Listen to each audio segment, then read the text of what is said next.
Praise the Lord. আজকের বিশেষ অংশ একটি নাম আছে, সেটা হচ্ছে 1 Peter chapter 5 to 11। কিন্তু তার মধ্যেই বিশেষ একটি ওয়ার্ড রয়েছে বা শব্দ রয়েছে, যে শব্দটাকে আমরা বোঝার চেষ্টা করব। সেই শব্দটি শপথে রয়েছে। তোমরা ঈশ্বরের পরাক্রান্ত হতে নিশ্চয়ত যেন তিনি উপযুক্ত সময়ে তোমাদেরকে উন্নত করেন। একটি শব্দ পরাক্রমী হস্ত, ঈশ্বরের পরাক্রমী হস্ত। এখন পরাক্রম হস্ত বলতে আমরা যদি পূর্বের দিকে চলে যাই, ঐতিহাসিক ক্ষেত্রে চলে যাই, তখন আমরা দেখি মানুষ তাদের পরাক্রমী হস্ত বলতে তারা তরোয়াল নিয়ে লড়াই করতো। যার ক্ষমতা বেশি ছিল, লড়াই বেশি যে জিততে পারত, সেই হয়ে যেত রাজা, মহারাজা বা সম্রাট। এবং তাদের হাতের ক্ষমতা সর্বদা তারা পারদর্শিতা দেখাতো। কিন্তু এখানে ঈশ্বরের পবিত্র বাক্যে ভিন্ন প্রকারের, এবং সেখানে লেখা রয়েছে যে ঈশ্বরের পরাক্রমের হস্তের নিচে যেন আমরা কি হই, নত হই। তিনি শাস্ত্রে লেখা আছে তিনি যথাসময়ে কিন্তু তার সময় তিনি উন্নত করবেন। আমরা আমাদের সময় উন্নত হওয়ার চেষ্টা করি, যার জন্য আমরা আমাদের নিজেদের হাতে আমাদের নিজেদেরকে নিয়ন্ত্রণ রাখার চেষ্টা করি, যার ফলস্বরূপ আমরা আমাদের বেশিরভাগ ক্ষেত্রে আমরা ফেলিয়ার হই। যার ফলে ঈশ্বরের পবিত্র বাক্যে লেখা রয়েছে আমি যথাসময়ে উন্নত করব যদি তুমি আমার পরাক্রমী হস্তের নিচে তুমি থাকো। তাই এখন এই বিশ্লেষণে, এই চিন্তাতে আমরা দেখার চেষ্টা করব ঈশ্বরের পরাক্রমী হস্তটা কি। ঈশ্বরের পরাক্রমী হস্তটা কি? আজকের বিষয় ঈশ্বরের পরাক্রম হস্তটা কি। তার হাত আমরা কি দেখতে পাই, তার হাতটা কি, কেমন তার হাত। তাই এক এক করে সেগুলোকে আমরা আমাদের চিন্তার মধ্যে, আলোচনার মধ্যে এবং ঈশ্বরের আত্মার ভেতরে ভেতরে মনে মনে প্রার্থনা করবো, প্রভু তুমি অনুগ্রহ দাও যেন তোমার হাতগুলো আমি দেখতে পাই। কি কোন সেগুলো হাত? 10টা হাত, 4টা হাত, 5টা হাত, কোনগুলো হাত? যে হাতগুলো আমি যেন আমার জীবনে দেখতে পাই। প্রথম, ঈশ্বরের পরাক্রমী হস্ত বিষয়টি বলে রাখি। ঈশ্বরের পরাক্রমী হস্ত, প্রথম বিষয় ঈশ্বরের ক্ষমতা। প্রথম হাত ঈশ্বরের, প্রথম পরাক্রমী হাতের একটি বিষয়, এই ঈশ্বরের পরাক্রমী হাতের একটি অংশ হচ্ছে ঈশ্বরের ক্ষমতা। ঈশ্বরের ক্ষমতা অমনিপটেন্ট, ঈশ্বর সর্বত্র তিনি বিরাজমান। তার ডিভাইন স্বর্গীয় শক্তি আমাদের সর্বত্র তিনি বিরাজ করছেন। যেখানে মানুষ নেই সেখানে তার উপস্থিতি, যেখানে মানুষ রয়েছে সেখানে তার উপস্থিতি, সর্বত্র তিনি বিরাজ করছেন। যখন তিনি সৃষ্টি করলেন, ঈশ্বরের বাক্যে যখন এক অধ্যায় 1 পদে সেখানে লেখা রয়েছে ঈশ্বর তিনি ছিলেন, বাক্যে ছিলেন। ঈশ্বর শূন্য, ঈশ্বর শূন্য জায়গাতে তিনি শূন্য ছিলেন, শুধু বাক্যটাই কথা বলছিল। যেমন আমরা গতকালকে বৃষ্টি প্রচুর হয়েছে, জল জমে গেছে, আমি আর কয়েকজন দাঁড়িয়ে রয়েছি ওই সামনেই। আমরা চিন্তা করছি জল উপর দিয়ে বেরোচ্ছে, চিন্তা করছি জলটাকে কি করে বের করা যায়। কিছুক্ষণ দাঁড়ানোর পরে হঠাৎ দেখা গেল ভেতর থেকে টুক করে জল বোমের মতো হয়ে যায়। বলো, এটা যদি অন্য ট্রেডিশনে হতো তাহলে ঠাকুর দেবতা উঠলো। আমরা জানি কিনা জানি না, যদি দেবতাকে তুলতে হয় 1 কেজি ছোলাতে যথেষ্ট। 1 কেজি ছোলাতে 1 কেজি ছোলা রোদের সময়ে গর্ত খুঁড়ে 2 ফিট গর্তের নিচে রেখে দিলাম ছোলাকে, রেখে দিয়ে সুন্দর একটি কোন একটা দেবতাকে তৈরি করে পাথরটাকে রেখে দিলাম সেই ছোলার উপরে, অথবা এক প্রলেপ মাটি দিয়ে তার উপরেই সেই পাথরটিকে রেখে দিলাম। কি মধ্যে জল ঢালতে হবে, জল ঢালে অথবা বৃষ্টি হলে ছোলার উপরে কি জলটা যেন পৌঁছায়। এরপরে কি হবে? ছোলাটা কি হবে? ছোলাটা ফুলতে থাকবে, ভালো থাকবে না। 1 কেজি ছোলা তো যথেষ্ট পরিমাণে ক্ষমতায় ফুলবে। আর উপরের যে পাথরটি যে কৌশলগত ভাবে রেখেছে সেটা উপরে ঘুরতে থাকবে, আর উঠতে থাকবে। তার মাথা দেখা যাবে, তার মাথা দেখা যাবে, পাথরের মাথা, দেবতার মাথা, পাথরের মাথা দেখা যাবে। আর সকলকে এবারেই এই কুসংস্কার কথাটি, এই দুর্বল জায়গার কথাটি বলতে থাকবো। দেখো ঠাকুরের ক্ষমতা, এখানে আমার ঠাকুর উঠেছে। এখানে একটা কি করতে হবে? মন্দির তৈরি করতে হবে, কারণ জীবিত ঠাকুর এখন উঠেছে। এরপরে যত রকমের কথা। এটাই অলৌকিক হাত নয়, এটা পরাক্রমী হাত নয়, এটা ছলার হাত, এটা গোপন একটি রাত্রির হাত, এটা গোপন একটি অন্ধকারের হাত। আর ঈশ্বরের এই পরাক্রমী হস্ত হচ্ছে ক্ষমতা। তিনি সৃষ্টির সময়ে শূন্য ছিল, শূন্যতে কি ছিল? কথা ছিল, কথা ছিল ঈশ্বর, বাক্য ছিলেন। ঈশ্বর বাক্য ছিলেন, আকার ছিল না, ঈশ্বর বাক্য ছিলেন। বলতে আরম্ভ করলেন, আর বলতে বলতে সৃষ্টি আরম্ভ হলো, এক এক করে সৃষ্টি আরম্ভ হলো, প্রকাশ পেল কি? আকার, আকার। তিনি বাক্য ছিলেন, কিন্তু তার বাক্য কথা বলতে আরম্ভ করতেই কি আরম্ভ হলো? আকার আরম্ভ হলো, এক একটি আকার আরম্ভ হলো। কোথায় পাথর, কোথায় ইট, কোথায় মানুষ, কোথায় পশু, কোথায় জল, আকার আর আকার পেতে আরম্ভ করলো। তিনি পরাক্রমশালী ঈশ্বর, তিনি শূন্য, তাকে দেখা যাচ্ছিল না, কিন্তু তিনি কথা বলতে আরম্ভ করলেন, প্রত্যেকটি আকার পেতে আরম্ভ করলো। এই হচ্ছে ঈশ্বরের ক্ষমতা। এই ক্ষমতায় আমরা অন্যদিকে চলে যাই, যদি দেখি যে ঈশ্বর যখন লোকেরা কাঁদছিল, ইহুদিরা কাঁদছিল, ইসরায়েলের লোকেরা কাঁদছিল, মিশরীয় লোক দ্বারা নির্যাতিত হচ্ছিল, তারা কাঁদছিল রক্ষা পাওয়ার জন্য। এবং সেখানে আমরা দেখতে পাই ঈশ্বর সদাপ্রভু বিশেষ এক নদী পার করাচ্ছিল, তাই না? কি নদীটার নাম? সেই নদীটা খুলে গেছিল, এর মানে নদী উপর দিকে রাস্তা করে দিয়েছিল, মধ্যখানে রাস্তা হয়ে গেছিল, আর ইসরায়েলরা ঢুকে গিয়ে চলে গেছিল। পেছনে মিশরীয় সৈন্যরা, রাজার সৈন্যরা, তারা ঘিরে এসেছিল তাদেরকে আবার রিটার্ন নিয়ে যাওয়ার জন্য, কিন্তু সেই রিটার্ন নিয়ে যেতে পারেনি। তারা অনেকে ঢুকে গেছিল, কিন্তু তারা পার হয়ে গেছিল, আর সমুদ্র ঘিরে তাদেরকে শেষ করে দিয়েছিল। যেহেতু গোটা ইসরায়েল লোকেরা রক্ষা পেয়েছিল। সেই নদীটার নাম জানি সুপসাগর। এখন আমরা যদি দেখি, সেখানে রেস্টোরেশন ঈশ্বর করেছিলেন তার ক্ষমতায়। ঈশ্বর ক্ষমতাশালী, তিনি সৃষ্টি করলেন শূন্য থেকে পূর্ণতার এক এক করে পূর্ণতা আমরা আকার পেয়েছিলাম, অপূর্ণ আকার পাইনি। আজকে যখন ঈশ্বর তিনি প্রথম মানুষ সৃষ্টি করলেন, তাদেরকে বিকলাঙ্গ করতে পারতেন না, এরকম একজন হাত নাই, এরকম কি আমাদের সৃষ্টি সেরকম হয়ে যায়। জিন এমন ভাবে কি হয়ে যায়, আমরা ভাবি ভালো একটা ছেলে পুলে হোক, কিন্তু দেখা গেল একজন হলো হাত নাই, তার চোখ এরকম, তার পা নেই। আমাদের সত্যি এরকম, কোনো ক্ষমতা কাজ করে না। এখন দেখা যায় যাদের বৃহৎ অর্থ প্রাচুর্য রয়েছে, তাদের ঘরেও বিকলাঙ্গ বাচ্চা তৈরি হয়। তাদের অর্থ, তাদের ভালো খাবার, তাদের ভালো শয়নকক্ষ, তাদের ভালো ডাক্তার, সেই বিকলাঙ্গ ছেলেকে নর্মাল বাচ্চা তৈরি করার মতো বা জন্ম দেওয়ার মতো তাদের কোনো ক্ষমতা নেই। আমরা মিলিয়ে দেখি, যারা সম্পদশালী বিশ্বে কারণ না কারোর ঘরে যে বাচ্চা জন্মেছে, যে বাচ্চাটা আমাদের মতো অনেকের মতো নর্মাল নয়, তাদের অর্থ সম্পদ তাকে নর্মাল করতে পারেনি। কেউ বৃহৎ, সেটা নিয়ে কত কষ্ট পেয়েছে, কারণ বলে যাচ্ছে তাদের অর্থ সম্পদ প্রয়োগ হচ্ছে, তারা আমাদের মতো নর্মাল বাচ্চা বা জন্ম দিতে পারেনি, ব্যর্থ হয়েছে। কিন্তু সেদিন যখন আমার প্রভু তিনি শূন্য কি সেখানে ঈশ্বর বাক্য ছিলেন। কি বাক্য? বাক্য দেখা যায়? আমার কথা দেখতে পাচ্ছ? আমার কথা দেখতে পাচ্ছ না? আমাকে দেখতে পাচ্ছ? আমার কথা দেখতে পাচ্ছ না? তিনি তাকে দেখা যাচ্ছিল না। ঈশ্বর বাক্য ছিলেন, বাক্য ছিলেন, বাক্য ছিলেন, এক এক করে পুরো আকার হলো, আকার পেতে আরম্ভ করলো। আমরা অনেকে সায়েন্সে পড়েছি না, বিজ্ঞানে পড়ি, পৃথিবী প্রথমে সৃষ্টি প্রথমে কি ছিল? শূন্য ছিল। ঈশ্বরের পবিত্র বাক্য বলছে শূন্য নয়, বাক্য ছিল, বাক্য ছিল। কার বাক্য? ঈশ্বর বাক্য ছিলেন। ঈশ্বর নিজেই বাক্য ছিলেন, তার আকার ছিল না।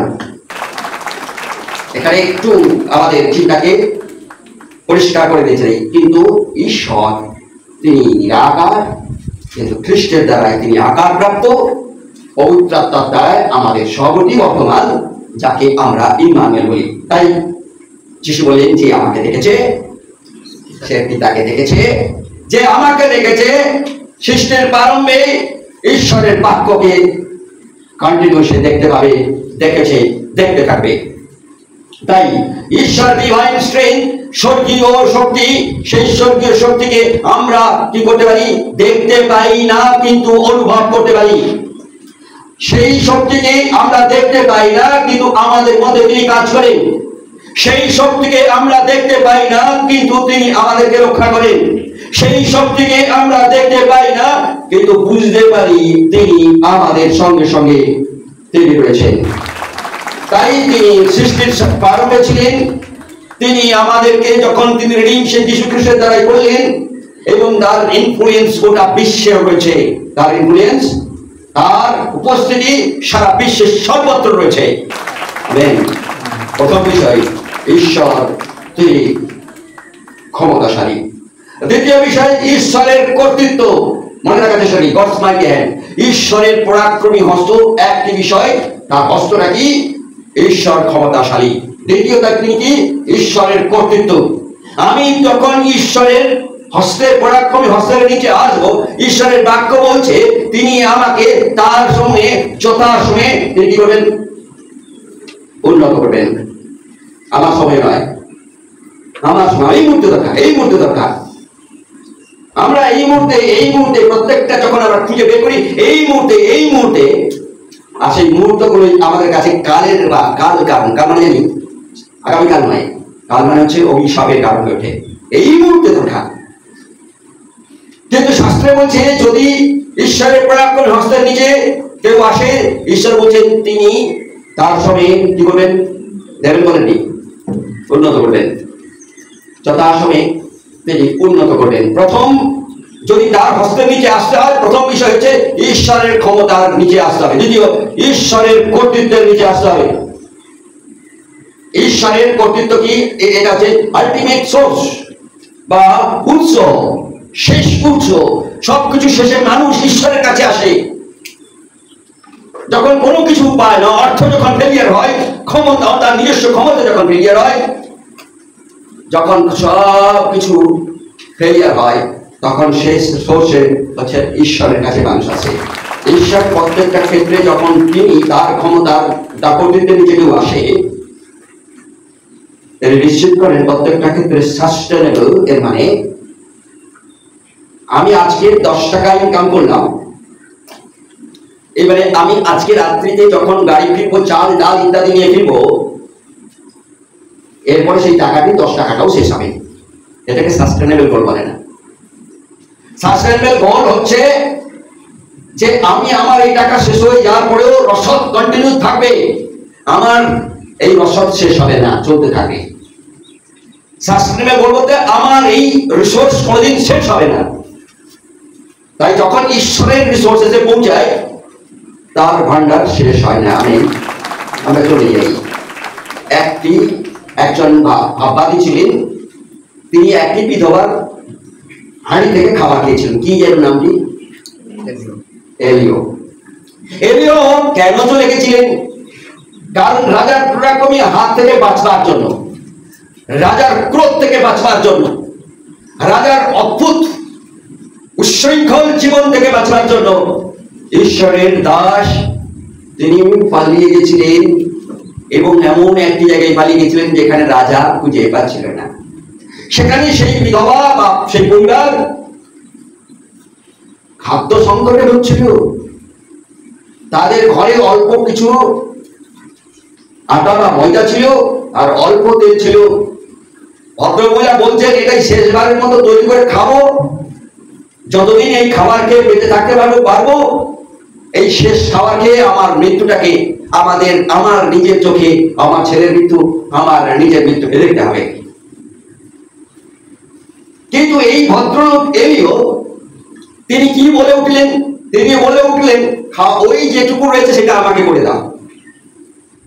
আমি তোমার ঘরে গিয়ে যেটা বলি তুমি শুনবে, তুই একে ভাগাতে হবে। এলিও বললেন, তোমার যে ময়দাটা রয়েছে, যে তেলটা রয়েছে, ওই তেলটা করে আমাকে রুটি করে দাও, আমাকে খেতে দাও। ভদ্রমহিলা বললেন পরিষ্কার, এই অল্প ময়দাটি রয়েছে, এই সাফিসিয়েন্ট মধ্যে একবারও আমাদের পূর্ণ যদি আমি পুরো করে খাই, আমার ছেলে এবং আমার পূর্ণ পেট ভর্তি হবে না। তারপরেও যখন আপনি চাইছেন তাই করে দিই, না হলে আমরা একটু আগে মরে যাব, একটু পরে মরতাম, আপনাকে দিয়ে না হলে খাবারটা দিয়ে একটু আগে মরে যাব। তাই হোক, আপনার কথা মতো। এর সুন্দর চেহারা যদিও ছিল, কিন্তু এত ফ্যাশন ছিল না। এলিয়ের দেখা গেছে মাথায় তেল ছিল কিনা যথেষ্ট সেটা নিশ্চয়তা নেই। এলিও তখন চিরুনি কি দিয়ে চিরুনি করেছিল জানি না, চিরুনি করেছিল কিনা জানি না, এত ভালো কাপড় ছিল কিনা জানি না। তারপর এলিও ভদ্র মহিলার পরিবারে গিয়ে পড়েছিলেন, জানি না ঈশ্বর তাকে কিভাবে নির্দোষ ঘোষণা দিয়েছিল যে এমন লোকের ঘরে গিয়ে পৌঁছালো যার ঘরে সাফিসিয়েন্ট খাবার নেই। ঈশ্বর তিনি শাস্ত্রে প্রথমে বলি তিনি ক্ষমতাশালী। এলিও সেই ক্ষমতার নিচে থেকে রয়েছেন, গিয়ে পৌঁছালেন, সরাসরি বললেন ওই খাবারটাই আমাকে করে দিতেই হবে। ভদ্রমহিলা খাবার পাক বা রান্না করতে আরম্ভ করলো, করে দিল খাবার। তারপরে গিয়ে যখন সেই হাঁড়িতে গিয়ে দেখে খাবার তৈরি করার পরে একে দিয়ে দেওয়ার পরে, আর সেই ভদ্রমহিলা আবার ফিরে গেছে সেই হাঁড়িতে, সেই তেলের কন্টেনারে, তখন তো সব মাটির জিনিস, তারা ফিরে গেছে, দেখে তেল পূর্ণ হয়ে গেছে, হাঁড়ি আটা পূর্ণ হয়ে গেছে। আমি ঈশ্বরের ক্ষমতা, আমরা ঈশ্বরের ক্ষমতা, এটা হচ্ছে ঈশ্বরের কর্তৃত্ব, সাস্টেনেবল, শেষ হবে না। ঈশ্বর যখন কাউকে কিছু দেয় সেটা শেষ হয় না। এইবার খেয়ে মরে যাও, আর আমি দিতে পারবো না, এতটাই তো করেছি, আর আমি তোমার জন্য করতে পারছি না। ঈশ্বর বলছেন আমি যখন দিই শেষ হয় না, কন্টিনিউ ঝরতে থাকে। মান্না সেদিন ঝরেছিল, সেদিন যখন গোটা ইসরায়েল কত হাজার লোক, 7 লক্ষ। এত বৃহত্তর সমুদ্র নিয়ে যাচ্ছিলেন মসি, এবং মসিকে বলছে তুমি আমাদেরকে ওই মিশর থেকে নিয়ে এসে আমাদেরকে না খাইয়ে মারবার পরিকল্পনা করেছো, আমাদেরকে মিশর থেকে নিয়ে এসে জল না দিয়ে মারবার পরিকল্পনা করেছো, তুমি অসভ্য বেঈমান, তুমি আমাদেরকে ঠকিয়েছো। মসি বলছে মেরে লাল করে দিব বলেছিল। মসি সে তাদের সঙ্গে কোনো কথা না বলে তিনি লুকিয়ে চলে গেলেন, আর ঈশ্বরের কাছে কান্দে আরম্ভ করলেন। তিনি এলেন ঈশ্বরের ক্ষমতার নিচে, ঈশ্বরের কর্তৃত্বের নিচে। তিনি বললেন প্রভু তুমি তো বলেছিলে আমি করেছি, আমি তো আমার নিজের ইচ্ছা কিছু করিনি। আজকে লোকেরা আমার বিরুদ্ধে বচসা করছে, আমাকে মারতে চলে আসছে। যে নদী থেকে তুমি পার করিয়ে আমার হাত দ্বারা তুমি পার করিয়েছে তারা নিজের চোখে দেখেছে। যে রাজার সামনে এই ছোট লাঠি দিয়ে তুমি অলৌকিক অলৌকিক কাজ করেছো তারা নিজের চোখে দেখেছে, আর সেই লোকেরা আমাকে মারতে চলে এসছে। কাঁদছে আর বলছে তারা খাদ্যের অভাবে আমাকে, তাদের পেটের জন্য আমাকে মারতে আসছে। ঈশ্বর আশীর্বাদ করলেন, মসিকে বললেন খাবার পাবে, ভালো খাবার পাবে, অদ্ভুত খাবার পাবে, কিন্তু তার সব প্রত্যেকটা জনকে তুমি বলে দিও এই খাবার সেই সঙ্গে সঙ্গে তুলবে, সঙ্গে সঙ্গে খাবে, সেটার জন্য জমা করে না রাখি। কারণ আমি ঈশ্বর, সাস্টেনেবল ঈশ্বর, আমি যা দিই ঝরতে থাকি। আর লোকেরা কি করলো, সাস্টেনেবল ঈশ্বর, ঈশ্বরের কর্তৃত্বের নিচে আসার লোকেরা তারা এই কর্তৃত্বকে কি করলো, হাওয়া সংগ্রহ করে লুকিয়ে রেখে বিভিন্ন ডাকু, বিভিন্ন থালা কৌটা ইত্যাদির মধ্যে লুকিয়ে রাখতে আরম্ভ করলো, সন্দেহ করতে আরম্ভ করলো, আগামীকাল যদি না হয়। তারপরে ঈশ্বর সেগুলো কি হলো, পছন্দনীয় খাবারে পছন্দনীয় খেতে না, গন্ধ খাবার খেয়ে থাকা যাচ্ছে না।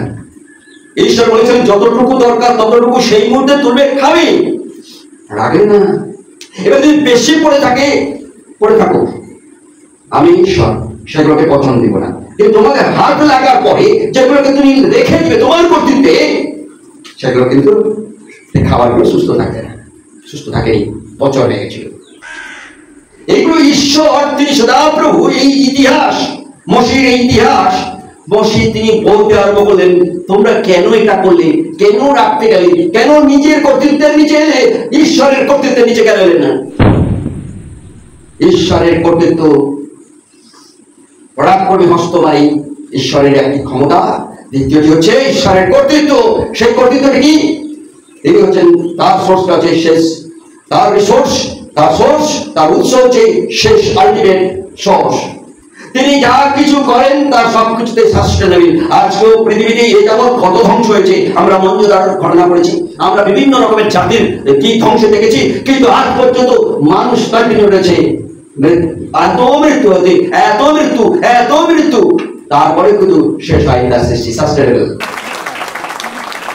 ঈশ্বরের বাক্যে যখন তিনি বাঘকে এক একটি করে সৃষ্টি হলো, সেই সৃষ্টিগুলো আজও কিন্তু শেষ হয়নি।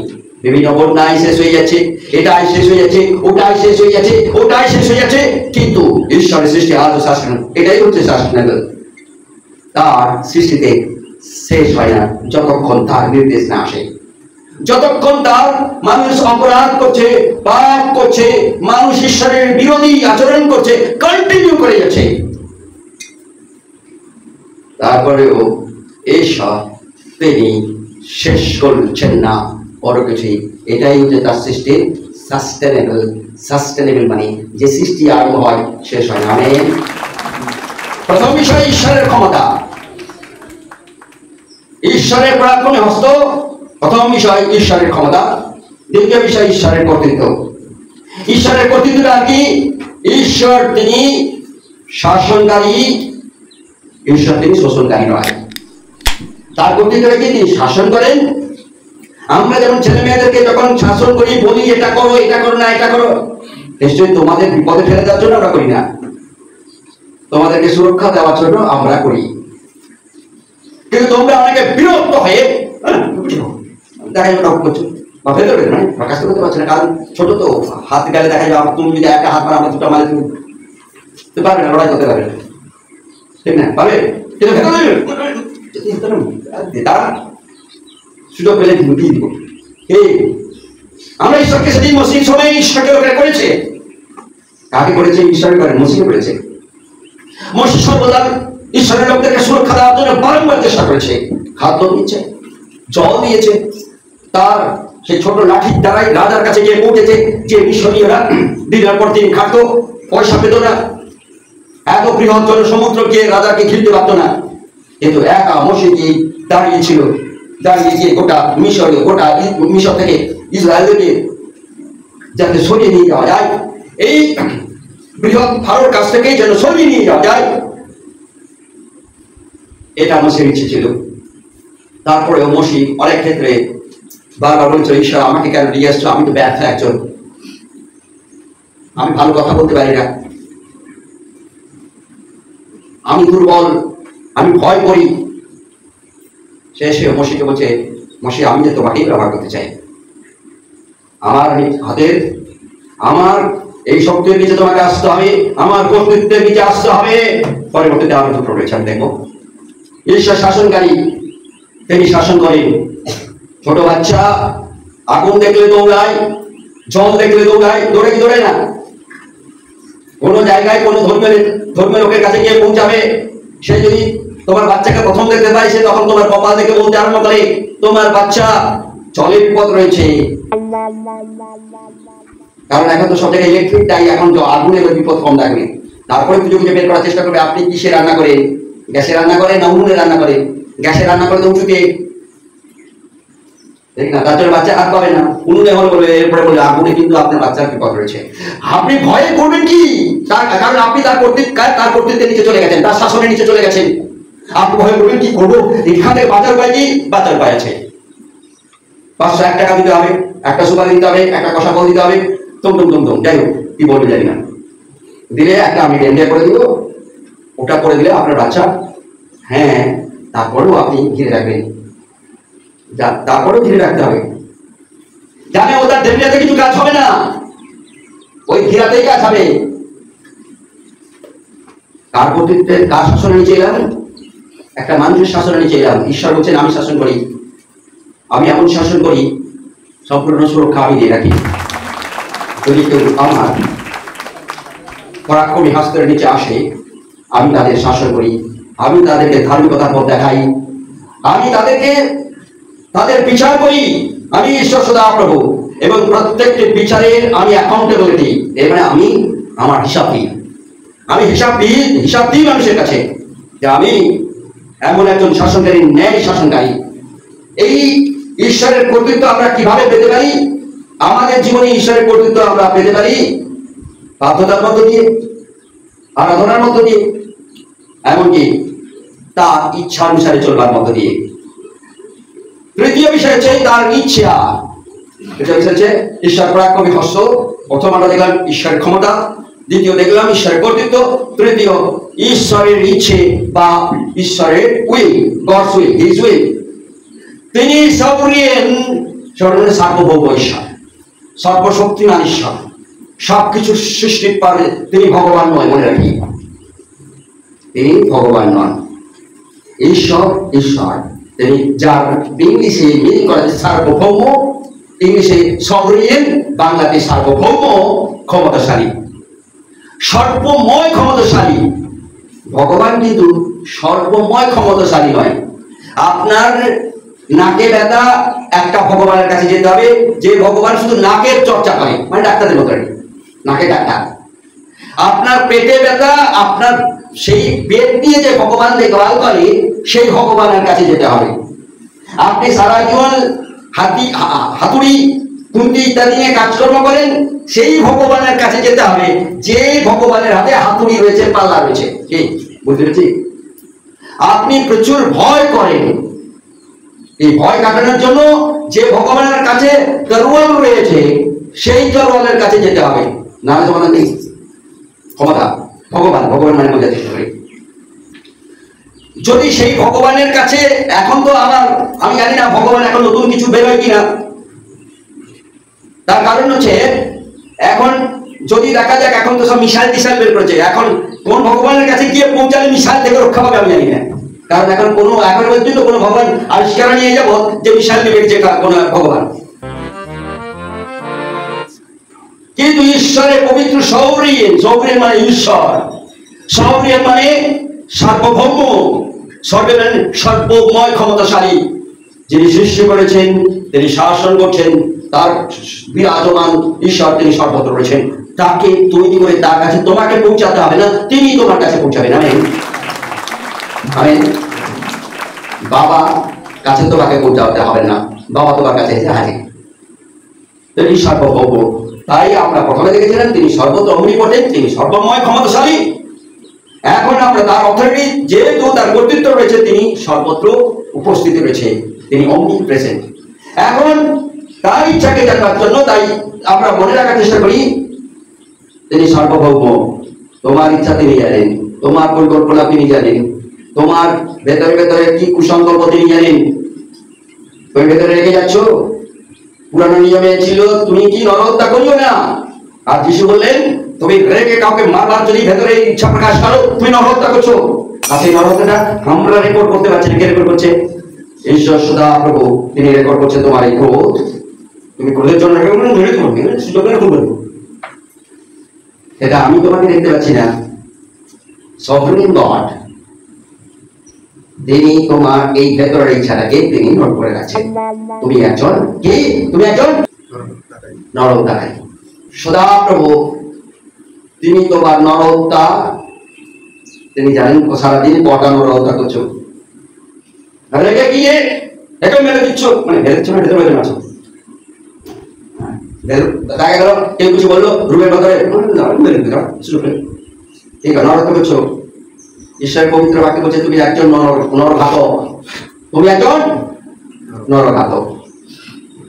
তার জন্য তোমার দরকার কি? মেয়ে ঈশ্বরের কাছে আসা, ক্ষমা চেয়ে নেওয়া। প্রভু আজকে আর একটা খুন করে ফেললাম, আমি খুন করতে চাইনি, কিন্তু তোমার বাক্য অনুসারে আর একটাকে খুন করে ফেলেছি, আমি মনে মনে খুন করে ফেলেছি, আমি একজন খুনি। তোমার রক্তে আমাকে স্পর্শ করো, কারণ তুমি ক্ষমতাবান, তোমার কর্তৃত্ব সর্বত্র। তোমার ইচ্ছার বাইরে গিয়ে আমার ইচ্ছা প্রয়োগ করে খুন করে ফেলেছি, আমার ক্রোধের দ্বারাই, আমার রাগের দ্বারাই, আমার হিংসার দ্বারাই। ঈশ্বরের তিনি সবরেন, এমন সবরেন তিনি যা কিছু করবেন পূর্ব পরিকল্পনা প্রত্যেকের জীবনে রয়েছে। পূর্ব পরিকল্পনা, ঈশ্বর যা কিছু করেন পরিকল্পনা মাফিক করেন। তিনি চল একটু চলে যাবো, এদিকে চলে যাবো, ওদিকে চলে যাবো, এরকম করেন না। আমরা যখন এদিকে চলে যাবো, এদিকে জল দেখতে পেয়েছি, সকালে জল ছিল না, রাত্রিতে জল ছিল না, সকালে হঠাৎ জল দেখতে পেয়েছি মাটি, চল চল এক্ষুনি একটু জলে নিচে আসি। তারপরে পরিকল্পনা ছিল, তুমি দেখেছিল জল ছিল না, হঠাৎ জল দেখতে পেয়ে তোমাদের মাথায় খেলে গেল, যাই জল একটু নাচানাচি করে আসি। ইমিডিয়েট পরিকল্পনা। ঈশ্বর এবার চলে না, ঈশ্বর জানেন তিনি জল দেবেন, তারপর তিনি আসেন। আর তুমি জানো যে এই জলটা তো দেখতে পেয়েছিল, হঠাৎ জল দেখতে পেয়ে গেছে, তোমার পরিকল্পনা মাথায় লেগেছে। ঈশ্বর এরকম করেন না। ঈশ্বর যা কিছু করেন তার পূর্ব পরিকল্পনা থাকে, এবং যে পরিকল্পনা থাকে সেই পরিকল্পনা তিনি আনচেঞ্জেবল, পরিবর্তন ঘটে না। ঈশ্বরের ইচ্ছার পরিবর্তন ঘটে না। ঈশ্বরের ইচ্ছার তার পরিকল্পনা থাকে, তার পরিকল্পনার পরিবর্তন ঘটে না, এবং প্রত্যেকটা পরিকল্পনা তার উদ্দেশ্য থাকে। ঈশ্বরের পরিকল্পনায় আমরা চলে যাই। কাকে খাদে ফেলে দেওয়া হয়েছিল? কুমুদে যোসেফকে। যোসেফ সুন্দর দেখতে ছিল, এই সুন্দর একটি যুবক ছেলে। যুবক ছেলে বলতে তখন ছোট ছিল, কিন্তু আস্তে আস্তে বেড়ে যুবক ছেলে হয়ে যোসেফ কাকে কে ফেলে দিয়েছিল? তার নিজের ভাই ফেলে দিয়েছিল। ঈশ্বর তাকে একটি স্বপ্ন দিয়েছিল, সেই স্বপ্নটি তার দাদাদের কাছে বলেছিল, তার বাবার কাছে বলে দিয়েছিল, তার মা ছিল না। তার বাবা তাকে প্রচুর ভালো পেত, যেহেতু ভালো পেত সেই প্রকাশে তো ছোটখাটো কিছু বেশি উপহার দিয়ে পেত, যেটা তার দাদারা সেটা পছন্দ করতো না, হিংসা করতো প্রত্যেক দিন যোসেফকে মারার করবার জন্য, খুন করবার জন্য পরিকল্পনা হতো। যোসেফ একদিন পড়ে যায় সেই ফাঁদে, দাদাদের তৈরি করা ফাঁদে যোসেফ পড়ে যায়। প্রথম তারা পরিকল্পনা করে যোসেফকে খুন করে দিবে, পরবর্তীতে তারা বুঝতে শেখে যেটা আরো জঘন্য পাপ হয়ে উঠবে, তাই তারা খুন না করে তাকে কুয়াতে ফেলে দেয়।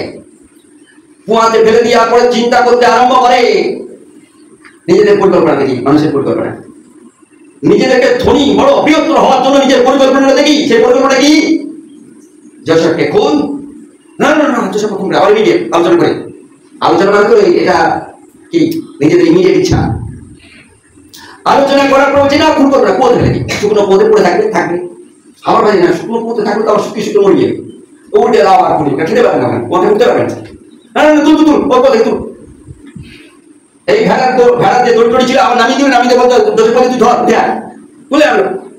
তুলে আনার পরে চিন্তা করছে এবারে তখন মানে কৃতদাস বিক্রি হতো, মানে বাচ্চা মেয়ে ইত্যাদিকে বিক্রি করা হতো, কারণ যদি দাসী দরকার হয় বা দাস দরকার হয় বাজারে কিনতে পাওয়া যেত। আর ব্যবসায়ী যাচ্ছিল, হঠাৎ তাদেরকে বলতে আমরা বলে এই একটি ছেলে রয়েছে বিক্রি করে দিব, তোমরা যদি নিয়ে নাও তাহলে কি হবে, ছেলেটার জীবনও বাঁচবে, অন্যদিকে আমাদের পয়সা পাবে। কি বুদ্ধিমান দাদারা, নিজের আর বিক্রি করে দিল। গাড়ি চাকরি করলো, দাদাদের ইচ্ছায় যোসেফ বিক্রি হয়ে গেল। এটা ঈশ্বরের পরিকল্পনা ছিল। যোসেফকে আগে থেকে ঈশ্বরের পরিকল্পনা ছিল, যোসেফকে কি করবে, যোসেফের কাছে ছোটরা বড়রা এসে মাথা নোয়াবে, এটা ঈশ্বরের আগে থেকে পরিকল্পনা ছিল। সেই পরিকল্পনাটা স্বপ্নের মধ্য দিয়ে যোসেফকে প্রকাশ করা গেছে। যোসেফের বাবা এটা শুনে বিরক্ত বোধ করছে, কিন্তু ঈশ্বরকে ভয় করছে। মনে হয় যোসেফ যে স্বপ্নটি পেয়েছে এই স্বপ্নটি বাস্তবে রূপ পাবে। তারপরেও যোসেফকে তার বাবা ধমক দিয়ে বলছে, তার বাবা নাম কি? যাকব বলছে ধমক দিয়ে, চুপ কর, এসব কথা বলতে হয় বলেনি, এভাবে মানে বলেনি এইরকম করবি না, কিন্তু তাকে বলেছে এসব কথা বলতে হয়, চাও চিন্তা বলতে হয়, বলবি না, আর বলে ফেলেছিল। আর এই বলা হেতু যোসেফের জীবন সংকটাপন্ন। যে খাবার দাদাদের জন্য সে নিয়ে যাচ্ছিল, সেই যে ছেলেটি নিজের প্রাণকে সংশয় করে ফাঁকা মাঠে হাঁটতে খুঁজে বের করে ভাইদের জন্য খাবার নিয়ে পৌঁছেছিল, সুস্বাদু খাবার নিয়ে পৌঁছেছিল, সেই ভাইকে কষ্ট দিচ্ছে কে? নিজে দাদারা। তার ক্ষমতা নেই লড়াই করবার, ছুটে পালানোর ক্ষমতা নেই, কারণ ছেলেটি দাদাদের তুলনায় অনেক ছোট। সে যদি দুপা হাঁটে আর এক পায়ে তার খামচে ধরে ফেলবে, কোনো রাস্তা ছিল না সেদিন যোসেফ বেঁচে যাওয়া। শুধু ঈশ্বরের অনুগ্রহ তার পেছনে ছিল। তার কারণটা কি? শাস্ত্রানুসারে ঈশ্বরের ইচ্ছা যোসেফের জীবনে ভিন্ন প্রকারের ছিল, কারণ ঈশ্বর সার্বভৌম। ঈশ্বরের পরিকল্পনা ছিল তার জীবনে, যে পরিকল্পনা ঈশ্বর কোনদিনই পরিবর্তন করলেন না। তৃতীয়ত, ঈশ্বরের উদ্দেশ্য ছিল কাউকে বাঁচার জন্য, এবং বেমানে প্রণাম করবে যোসেফের কাছে। এরপরে আমরা চলে যাই, যোসেফকে বিক্রি করে দেওয়া চলে গেল কার ঘরে? যোসেফকে বিক্রি করে দেওয়া হয়েছিল একজন ভালো পরিবারের, ধনী পরিবারের, এবং যদিও সেই পরিবার ঈশ্বরকে জানতো না, সেই পরিবারে তাকে বিক্রি করে দেওয়া হয়েছিল। সেই পরিবারের নাম কি? কে তাকে কিনেছিল? পটিফর তাকে কিনেছিল। পটিকোট কেনার পরে কিছুদিন তার ঘরে থাকার পরে পটিবার জানতে পারলো এই ছেলেটি হচ্ছে দুর্দান্ত ছেলে, এই ছেলে একমাত্র আমার পরিবারকে পরিচালনা করতে পারবে, এই পরিবার আমার পরিবারকে সুরক্ষা দিতে পারবে, এই ছেলেটি একমাত্র আমার অনুপস্থিতিতে সবকিছুই পরিচালনা করে সুশাসন করতে পারবে। ভাই তাকে দায়িত্ব দিল, পূর্ণ দায়িত্ব। যা অর্থ আসলো জোসেফের কাছে, কারণ সে স্যালারি পেল, তার দরবারে কাজ করতো পটিফার, তার 24 আওয়ার্স ডিউটি ছিল। যখন সুযোগ পেত পটিফার আসতো, কিন্তু তার যা কিছু অর্থ তার বউকে দিত না, কাকে দিত? জোসেফকে দিত পরিবার পরিচালনা করার জন্য। এই সুযোগে এরপরে যখন তার পটিফারের স্ত্রী দেখতে পেল খুব সুন্দর, পটিফারের স্ত্রী লালসায় ছেলেটিকে দেখে সে আর লোভ সামলাতে পারলো না, তাই তাকে কি করলো? তাকে তার জীবনে যৌন ক্ষেত্রে ব্যবহার করবার জন্য জোসেফকে চাইল। জোসেফ যখন সেই পটিফারের তার প্রাইভেট রুমে গেছে কোনো কাজের জন্য, জোসেফকে আটকে রেখেছে পটিফারের স্ত্রী, কারণ তার সঙ্গে কি করবে? চুমাচুমু করবে। আর জোসেফ বলছে আমি এটা করবো না, এটাই অপরাধ, আমাকে সব কিছুর দায়িত্ব আমার প্রভু দিয়েছেন, মালিক দিয়েছেন, প্রভুর মালিক পটিফার আমাকে দিয়েছেন। অতএব এই পটিফারের একমাত্র একটা জিনিস আমাকে দেয়নি, সেটা হচ্ছে তার স্ত্রী, তাই আমি এটা করতে পারবো না। তখন তার স্ত্রী রেগে গেল, রেগে গিয়ে কি আরম্ভ করলো? অদ্ভুত কর্ম কুচিন্তা করতে আরম্ভ করলো, এবং তার পরবর্তীতে সে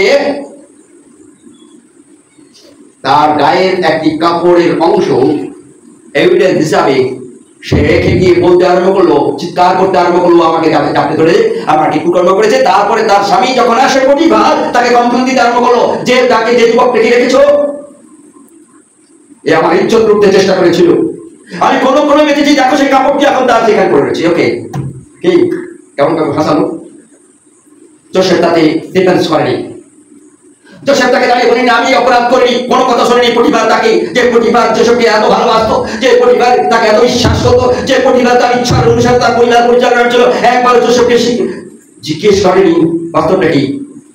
পটিফার তাকে নিজের ঢুকিয়ে দিল সোজা সবটা, কারণ তার ক্ষমতা ছিল, অফিসিয়াল ক্ষমতা, সেই ক্ষমতায় তাকে ব্যভিচারের লাইনে ফেলে যাবজ্জীবন তাকে ঢুকিয়ে দিল কোথায়? জেলখানায়। বুঝেছো? জোসেফ সেই সুযোগটা দিতে পারতো কি? পারতো না। পটিফারের স্ত্রীর ইচ্ছা পূর্ণ করে দিতে পারতো, তাহলে জেলে যেতে হতো না। পটিফারের স্ত্রীর ইচ্ছা পূর্ণ করে দিলে আরো মজা পেত। কি মজা পেত? মানসিক মজা পেত, মনের মজা পেত, ব্যক্তিগত পেত না, কারণ সব তো ফ্রি পাওয়া যাচ্ছিল, ওটাও তো ফ্রি পেত। জোসেফ জানতো এটা পাপ, এটা ঈশ্বরের বিরোধী। যদি আমি এটা করি, আমার জীবনে ঈশ্বরের যে পরিকল্পনা রয়েছে বাস্তবে ভাবতে পারে না। আমি যদি এটা করি, ঈশ্বরের উদ্দেশ্য আমার জীবনে যা রয়েছে সেটা ঘটবে না, ওটা কি চলবে না। ঈশ্বরের ইচ্ছা পূর্ণ করবার জন্য জোসেফের মতো পবিত্রতা জীবন খুব জরুরি। যেখানে সেখানে চুমাচুমি, যেখানে সেখানে আই লাভ ইউ, যেখানে সেখানে পানের ছবি, এটা ঈশ্বরের বাক্যের বিরোধী, এবং এটা ব্যভিচার বলে। তাই প্রিয় বড়রা এবং আমরা যারা ছোটরা রয়েছি, মাথায় ঈশ্বরের ইচ্ছাকে পূর্ণ করতে হলে জোসেফের মতো কুয়াতে যেতে হবে, জোসেফের মতো জেলে যেতে হবে। জেল থেকে জোসেফ রাজা হলেন। রাজা মানে রাজা, সেই সবকিছু সিদ্ধান্ত দেবে, সবকিছু সিদ্ধান্তের মালিক জোসেফ। কোথায়? কোন দেশে? আবার সেই মিশর দেশে। বড় জাতি, যেখানে ঈশ্বরের লোকেরা খুব সীমিত লোক, যেখানে ঈশ্বরের লোকদের শাসন নেই, কিন্তু জোসেফ শাসন করবে সেই দেশে। জোসেফ যেটাই সিদ্ধান্ত নেবে সেটাই ফাইনাল। মনে রাখি, ঈশ্বরের ইচ্ছা যদি তুমি পূর্ণ করতে যাও, তোমার জীবনে ঈশ্বরের যে পরিকল্পনা রয়েছে, পূর্ব থেকে পরিকল্পনা রয়েছে, সেটাকে তোমাকে নিশ্চিত করবার জন্য ঈশ্বরের শাসনকে মেনে নিতে হবে। আমাদের জীবনে আমরা অনেকের জীবনে পরিকল্পনা করি, সেই পরিকল্পনাকে সার্থক করতে হলে তুমি আমাদের ইচ্ছাকে মেনে নিতে হবে। যদি আমি কাউকে দেখতে চাই, এই ছেলে বা মেয়ে এই লেভেলে এই জায়গায় পৌঁছাক আমাদের ইচ্ছে, সেই ইচ্ছাটাকে পূর্ণ করবার জন্য আমাদের শাসনকে তোমাকে মেনে নিতে হবে, না তো ওই পর্যন্ত পৌঁছাতে পারবে না। পারবে? পারবে না। ওই পর্যন্ত পৌঁছাতে হলে তাহলে আমাদের কি পরিকল্পনা একটা রয়েছে, সেই পরিকল্পনার সঙ্গে একটা উদ্দেশ্য রয়েছে। নিশ্চয়ই আমাদের এমন তোমার জীবনে পরিকল্পনা নেই যাতে তোমাকে আমি শ্মশানে পাঠাই, শ্মশানে পাঠাই, কবরস্থানে পাঠাই, এটা আমাদের পরিকল্পনা, এটা তোমার পরিকল্পনা। তো সে তাই পটিফারের স্ত্রীর পরিকল্পনাকে কি করলো? ছুঁড়ে ফেলে দিল। পটিফারের ইচ্ছাকে ছুঁড়ে ফেলে, পটিফারের স্ত্রীর ইচ্ছাকে ছুঁড়ে ফেলে দিল। পটিফার তাকে যেটা ঢোকালো সেটাই সে মেনে নিল, কারণ শাসন মানতেই হয়। যিনি আমাকে নিয়োগ করেছেন তার শাসন তিনি মেনে নিলেন, তার দাদাদের শাসন তিনি মেনে নিলেন, পটিফারের শাসনকে তিনি মেনে নিলেন, কারণ তিনি জানতেন ঈশ্বরের একটা অদ্ভুত পরিকল্পনা রয়েছে এবং সেটা একটা বৃহত্তর উদ্দেশ্য রয়েছে। তারপরে শেষে আমরা জানি মিশরীয় রাজ ফারাও মানে মনে রাখি, ফারাও হচ্ছে আমরা যেমন এখানে প্রধানমন্ত্রী বলি, মুখ্যমন্ত্রী বলি, এটা একটা পদ আর কি। এই ফারাও একটা পদ, তখন অন্য কি রাজা ছিল, কিন্তু আমরা ফারাও মানে রাজা। এর মিশরীয় রাজার ইচ্ছা মেনে নিয়ে তিনি পদে বসলেন। কি পদে বসলেন? রাজার পদে বসলেন। রাজা ঘরে থাকতেন, বউ সঙ্গে খেলতেন লুডু, জানি না। রাজা বিশ্রামে চলে গেলেন। রাজা কোনো কর্ম করলেন না, রাজা মেন যিনি রাজা তিনি বিশ্রামে চলে গেলেন। আর পরিচালনা করছেন কে? জোসেফ। জোসেফের কথাটাই শেষ। জোসেফ শুধু রাজার সঙ্গে, যে মেন রাজা তার সঙ্গে কমিউনিকেশন করতো, বলতো এই রাজা মাথা নেড়ে দিত, কারণ রাজা জানতো জোসেফ যেটা করবে গোটা জাতির মঙ্গলের জন্য করবে, তার নিজের জাতির মঙ্গলের জন্য করবে না শুধু। কারণ আমরা যারা ঈশ্বরের সর্বজাতির মঙ্গলের জন্য করি, জোসেফ তিনি সর্বজাতির মঙ্গলের জন্য যে দেশে তিনি ফারাওনের দ্বারাই রাজা হিসাবে তিনি এলেন, তিনি সর্বজাতির মঙ্গলের জন্য করলেন, শুধু মিশরীয়দের জন্য মঙ্গলের জন্য নয়, সর্বজাতির মঙ্গলের জন্য, সর্বমনুষ্যের মঙ্গলের জন্য। ঈশ্বরের ইচ্ছে কেমন দেখি? ঈশ্বরের ইচ্ছে সর্বদা সর্বমনুষ্যের মঙ্গলের জন্য। আমার ঈশ্বর তিনি তার উদ্দেশ্য থাকে, তার ইচ্ছেটাই যেন সর্বমনুষ্য যেন আশীর্বাদ পায়। আমি সর্বধর্মের মানুষ যেন আশীর্বাদ পায়। আমার ঈশ্বর সদাপ্রভু তার ইচ্ছে সর্বদাই সর্বজাতি, সর্বধর্ম, সর্বরং, সর্বমনুষ্য যেন ঈশ্বরের আশীর্বাদ পায়। তাই তার ইচ্ছে হচ্ছে সার্বভৌম ইচ্ছে। যে সার্বভৌম ইচ্ছের মধ্যে কি তাকে সার্বভৌম ইচ্ছে কি? ঈশ্বরের পূর্ব পরিকল্পনা।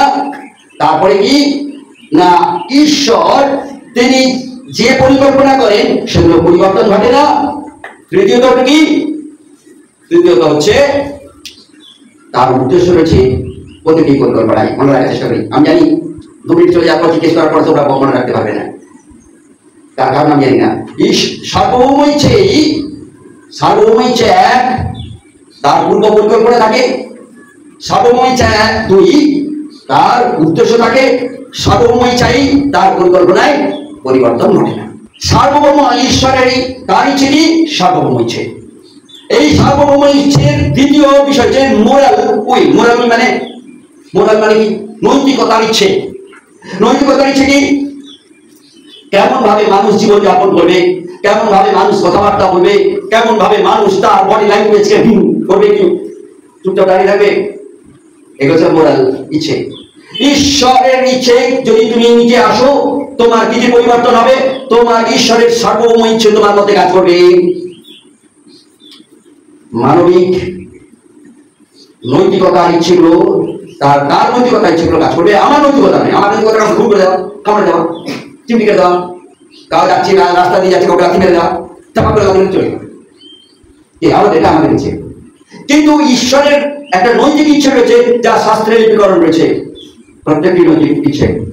আর এই নৈতিক ইচ্ছে কেমন ভাবে আমি আমার পারিবারিক জীবনে, সামাজিক জীবনে, অর্থনৈতিক জীবনে, মন্ডলীগত জীবনে কেমন ভাবে আমি আমার জীবন জীবিকা চালাবো, চুরি করে না, বদমাশ করে না, পরিশ্রম করে না, বুদ্ধি খাটিয়ে, এ সকল এটা ঈশ্বরের ইচ্ছে। তাই কিভাবে মানুষকে প্রেমে কথা বলবো, কিভাবে তার জন্য দুটি মহান আজ্ঞাতে, দুটি আজ্ঞাতে ঈশ্বর আটকে দিয়েছিল। এই মোরাল ইচ্ছাটা কি? প্রথম তিনি বলছেন তুমি সদাপ্রভুকে কি করো? সমস্ত মন দিয়ে আর সমস্ত যোশবকে এক লাথি মারলো, পথে ফেলে দিল।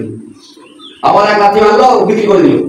যোশবকে আবার এক লাথি মারলো, কি জেলে ঢুকিয়ে দিল। কি এক এক করে লাথি। কোনো যোশব সে বিষয়ে কোনো কিছু বলছে না। কেন মারছো, কেন করছো, তোমরা যেটা বলবে করবো, ও কিছু বলে সাইলেন্ট। কারণ ঈশ্বরের ইচ্ছে। কারণ যোশব জানতো তার জীবনে ঈশ্বরের পূর্ব পরিকল্পিত একটা ইচ্ছা রয়েছে। যোশব জানতো এই পরিকল্পনা, ঈশ্বরের পরিকল্পনা, তা কখনো কি হয় না, পরিবর্তন হয় না। যে সার্বভৌম ইচ্ছে। আর এই যোশব জানতো সবরেন সার্বভৌম ইচ্ছেটা কি, সার্বভৌম ইচ্ছের মধ্যে কি কি গুণ, তিনটে গুণ থাকবে। কি তিনটে গুণ? ঈশ্বরের পূর্ব পরিকল্পনা, যে পরিকল্পনা ঈশ্বরের থাকে সেটা পরিবর্তন ঘটে না, এবং প্রত্যেকটি পরিকল্পনার ঈশ্বরের উদ্দেশ্য থাকে। আমি সেদিন যোশবের দ্বারা যোশবের পরিবারকে বাঁচিয়েছিল ঈশ্বরের। কারণ যাকব আব্রাহাম সবার সঙ্গে ঈশ্বর প্রতিজ্ঞা করেছিল এই জাতিকে কি করবে, বৃহত্তর করে তুলবে সারা বিশ্বে। যদি সেদিন যদি যোশব না করে যেত, যোশবের পরিবারের ভাইরা দাদারা যাতে খেয়ে বেঁচে থাকতে পারে, উদ্দেশ্য কি, মহৎ উদ্দেশ্য। তাই যোশবকে নিয়ে গেছে রাজপথে, সেই রাজ দরবার থেকে যে খাবারটা আসবে, সেই খাবারটা যেন কি হয়, তার পরিবারের ভাইরা দাদারা এবং বাবা যেন খেয়ে বেঁচে থাকতে পারে, বংশ যেন বেঁচে থাকে। এটা ঈশ্বরের পরিকল্পনা। আজকে তোমরা যারা এই সাবরেন বা সার্বভৌম ইচ্ছা যদি তোমরা তোমাদের জীবনে তুমি নিতে চাও, প্রথম বিষয় হচ্ছে ঈশ্বরের ক্ষমতা, দ্বিতীয় বিষয় হচ্ছে ঈশ্বরের কর্তৃত্ব, তৃতীয় বিষয় হচ্ছে ঈশ্বরের ইচ্ছে। তার ইচ্ছের মধ্যে দুটি বিষয় খুব মনে রাখা দরকার রয়েছে, সাবরেন সার্বভৌম ইচ্ছে, দ্বিতীয় হচ্ছে মোরাল বা নৈতিকতার ইচ্ছে।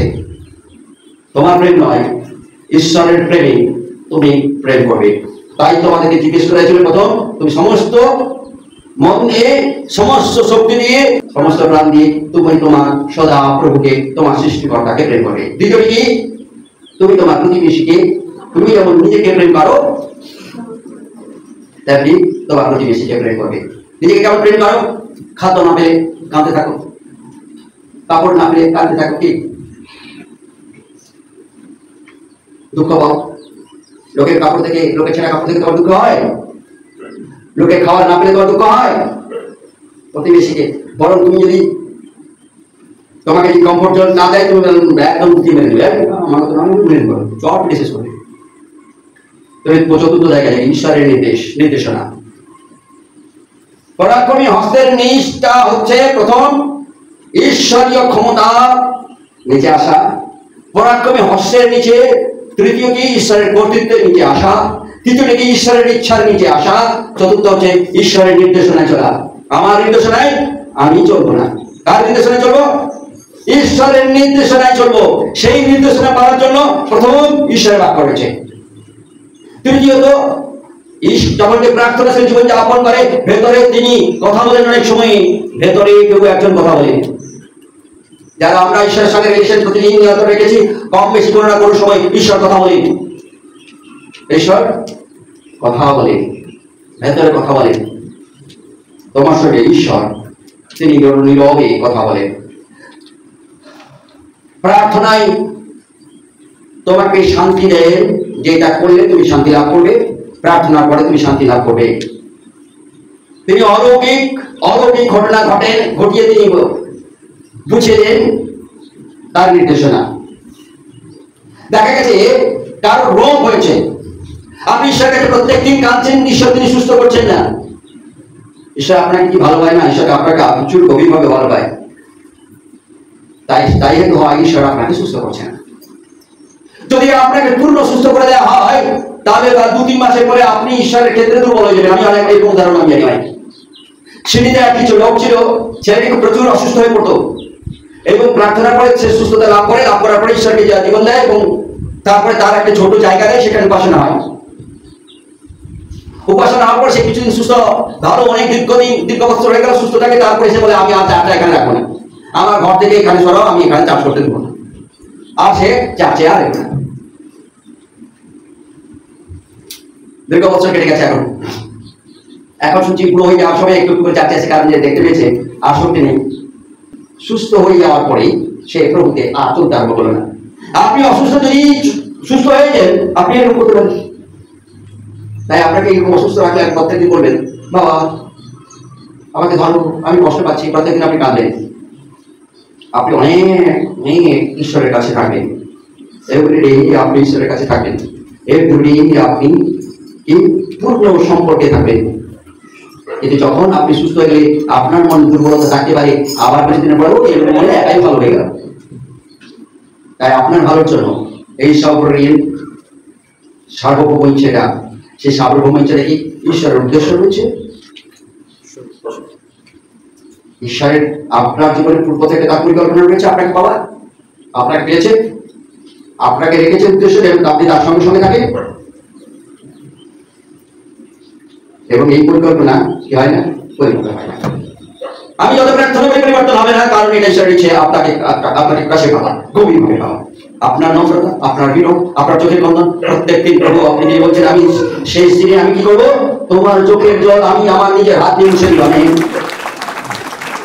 তাই ঈশ্বর প্রত্যেকদিন তিনি আমাদেরকে নির্দেশনা দেন, হয় তিনি অডিবল ভয়েস সরাসরি বলছেন, অথবা তিনি ভেতরে ভেতরে তিনি বলছেন, অথবা প্রার্থনা দ্বারাই তিনি বলছেন, অথবা বিভিন্ন অলৌকিক ঘটনার দ্বারাই তিনি নিশ্চিত করেছেন এটাই ঘটতে চলেছে। আমার জীবনে অনেক উদাহরণ রয়েছে। একটা সময়ে 7ই সেপ্টেম্বর 2011 যেদিন একটি কোর্টে মামলা ছিল,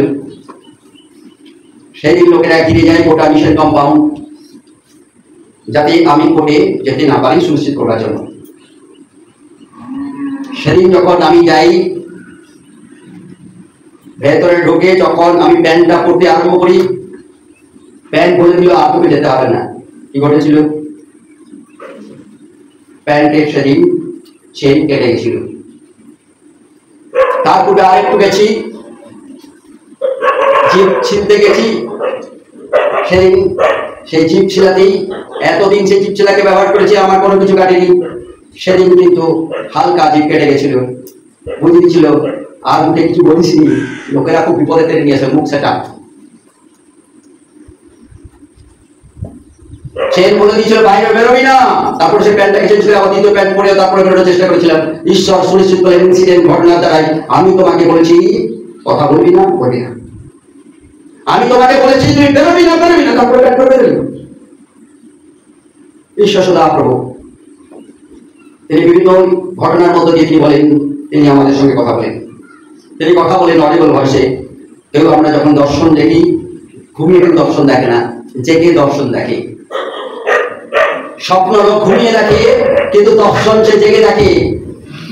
আজকে যারা আমরা প্রভূত রয়েছে, এবার ফিরে যাই। প্রথম বিষয় পরাক্রমী হস্তটা কি? প্রথম বিষয় ঈশ্বরীয় ক্ষমতার নিশ্চিত করে জানা এবং তার নিয়ন্ত্রণে আসা। দ্বিতীয়টি কি? ঈশ্বরের কর্তৃত্বকে জানা এবং তার নিয়ন্ত্রণে আসা। তৃতীয়টি কি? ঈশ্বরের ইচ্ছে জানা এবং তার ক্ষমতার নিচে আসা। চতুর্থটি কি?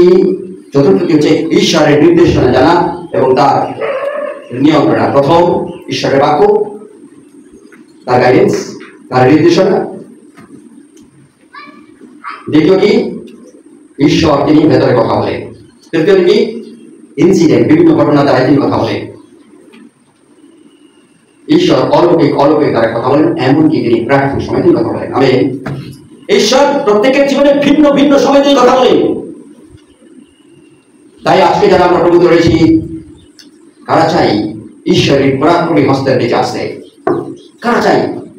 আমরা কি চাই ঈশ্বরের পরাক্রমী হস্তের নিচে আসতে?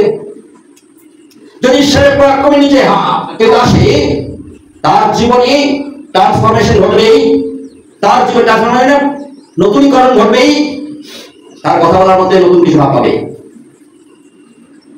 তার অ্যাকশনের মধ্যে নতুন কিছু ভাব পাবে। যদি কেউ ঈশ্বরের পরাক্রমী হাতের নিচে আসে, সে আগে যে ধরনের কথাবার্তা বলতো, যে ধরনের বডি ল্যাঙ্গুয়েজ ব্যবহার করতো, যে ধরনের হিংসুরি ছিল, তার পরিবর্তন অবশ্যই ঘটবে। এটাই হচ্ছে ঈশ্বরের পরাক্রমী হস্তের নিচে আসা, এর মানে তার ক্ষমতার নিচে আসা। তার ক্ষমতা তাকে কি করবে? ট্রান্সফরমেশন বা নতুনীকরণ করবে। তার ক্ষমতা কি করবে? রেস্টোরেশন করবে। রেস্টোরেশন মানে পুনরীকরণ, ভেঙে যাওয়া, মনের ভেতর অনেক ভাঙা ভাঙা অবস্থাকে ঈশ্বর তিনি কি করবেন? পরিবর্তন করবেন। যখন তার পরাক্রমী হাতের নিচে আসবে, এর মানে তার ক্ষমতার নিচে আসবে। কিসের জন্য? রেস্টোরেশনের জন্য। কিসের জন্য? ট্রান্সফরমেশনের জন্য। তার কর্তৃত্বের নিচে যখন তুমি আসলে, ঈশ্বরের পরাক্রমী হস্তের নিচে আসলে, তার কর্তৃত্বকে তোমাকে মেনে নিতে হবে। যখন তুমি তার কর্তৃত্বকে মেনে নিবে, তার শাসনকে মেনে নিবে, তার ধার্মিকতাকে মেনে নিবে, তার ন্যায় বিচারকে মেনে নিবে, এটাই তোমার জীবনে তার কর্তৃত্বকে মেনে নাও। তার ইচ্ছে জানা মানে সরিয়ে নিচ্ছে, সর্বভৌম ইচ্ছে তোমার মধ্যে কাজ করবে, কারণ তোমার মধ্যে যা কিছু পরিকল্পনা ঈশ্বর আনবেন, পূর্ব থেকে আনবেন, আর সেই পরিকল্পনায় পরিবর্তন ঘটবে না। আর তার পরিকল্পনায় কি থাকবে? উদ্দেশ্য থাকবে। আমাদের পরিকল্পনা রাস্তায় চলে গেলেন, কারা দেখতে পারেন নাচলাম, উদ্দেশ্য আছে আমাদের উদ্দেশ্য দেখলেন, নাচতে আমি করে দিলাম, দেখলেন কাউকে ওকে দিলাম। আমি যে পরিকল্পনা, আমি কি পরিকল্পনা নিজে জানি, উদ্দেশ্য নেই, রাগ হয়েছে কাপড়ে দিলাম, রাগ হয়েছে পরে সার কিছু বলে দিল, দুম করে বলে দিলাম। এটা আমাদের উদ্দেশ্য, শুধু আক্রমণ করা, হিংসা, পশুদের মতো কাপড়ে দেওয়া। এটা যে আমাদের ইচ্ছে, ঈশ্বরের ইচ্ছে, কারোর ক্ষতি না করে, কাউকে আঘাত না করে, বিষ্ট আকারে আমাদের ঈশ্বরের ইচ্ছেকে নিয়ে জীবন যাপন করা। তাই আমরা প্রভুতে যারা রয়েছে, যেন এই সবরিন বা সার্বভৌম ইচ্ছেকে যেন জানি এবং তার ইচ্ছা পেছনে যেন দৌড়াই, এবং একই সঙ্গে এই সার্বভৌম ইচ্ছের পেছনে আমাদের নৈতিকতার জীবনের যে নীতিগুলো রয়েছে সেগুলো যেন বদলায়। কাউকে যদি আমি বাজে কথা বলতাম, আজ থেকে আমি বাজে কথা বলবো না। সবাইকে যখন ঘৃণা করতাম, তার জায়গায় আমি সবাইকে কি করবো? প্রেম করবো। কাউকে খুশি করার জন্য কথা বলবো না, যেটা ন্যায্য সেটাই কথা বলবো। আমি তোমার মতো করে কথা বলে তো কি বলতে হবে? তোমাকে খুশি করার জন্য কথা বলতে হবে, ঠিক করেছো, আমার বেটিটা ভালো করে এসেছিস, আরে আগে 2-4 মাসটাকে বলে আসি, আমি তোমাকে খুশি করার জন্য বলবো। কিন্তু এটা তো নাই, নয়, এটা কি নাই? তুমি যদি শিক্ষক হবে কোনো কারণ বশত, সেদিন যদি শিক্ষক বা শিক্ষিকা হও, সেদিন যদি কোনো বাচ্চা তোমাকে এই ধরনের আচরণ করে, তুমি তোমার কষ্টটা কোথায় রাখবে? তখন মনে মনে কাঁদবে, আমি এতটা সবকিছু দিয়ে বাচ্চাগুলোকে পড়াচ্ছি, তারপরে দেখ আমার খারাপ ব্যবহার দিচ্ছে। মনে রাখার চেষ্টা করি, নৈতিকতাটা পরিবর্তন করার চেষ্টা করি, ঈশ্বরের নৈতিকতা নিয়ন্ত্রণের জন্য আসি। ঈশ্বরের নির্দেশনা পেতে হলে আমাদেরকে প্রার্থনা করতে হবে, আরাধনা করতে হবে, মণ্ডলের সঙ্গে সম্পর্ক রাখতে হবে, প্রভুর লোকেদের সঙ্গে গভীর সম্পর্কে সহভাগিতায় আমাদের বেঁধে থাকতে হবে, যাতে প্রাকৃতিক সহভাগিতা আমাদের জীবন যেন প্রবেশ না করে। যার ফলে বিভিন্ন ঘটনায় প্রভু আমার মধ্যে কথা বলবেন, তার বাক্যের দ্বারা কথা বলবেন, প্রার্থনার সময় কথা বলবেন, বিভিন্ন ইনসিডেন্ট বা ঘটনার দ্বারা তিনি কথা বলবেন, এমনকি আমার দ্বারা তিনি অলৌকিক ঘটনা ঘটাবেন। আমেন। ফিরে আসি, প্রভুকে বলি, প্রভু তুমি কৃপা করো, তোমার পরাক্রমী হস্তের হিসাবে আসতে চাই। আজ থেকে আমি আমার জীবনে তোমার ক্ষমতার নিয়ন্ত্রণে থাকতে চাই, কারণ তুমি সর্বত্র বিরাজমান। প্রভু, আমি তোমার কর্তৃত্বের নিয়ন্ত্রণে আসতে চাই, কারণ তুমি সবকিছু ক্ষেত্রে শেষ, আমার জীবনে সম্পদ, শেষ শক্তি, সাস্টেনেবল শক্তি, যা শেষ হবে না। তুমি শাসন করো প্রভু। তুমি আমার তোমার ইচ্ছেই জানতে চাই, তোমার ইচ্ছার নিয়ন্ত্রণে থাকতে চাই। এই ইচ্ছেটা যেন সার্বভৌম ইচ্ছে আমার জীবনে ঘটে। শুধু সার্বভৌম ইচ্ছে নয়, নৈতিকতা ইচ্ছেগুলো যেন আমার জীবন দিয়ে বর্তায়। কোনদিন শুনেছ যে জায়গাতে তুমি জল রাখো, একটা ফিল্টারে জল রাখলে, কোনদিন শুনেছ সেই ফিল্টারে যদি যে জল রেখেছো সেই জল ছাড়া অন্য জল বেরোয়? ধরো মিশ্র জল রেখেছো সেই ফিল্টারে, সেই ফিল্টার থেকে তুমি কি তিতা জল পাবে?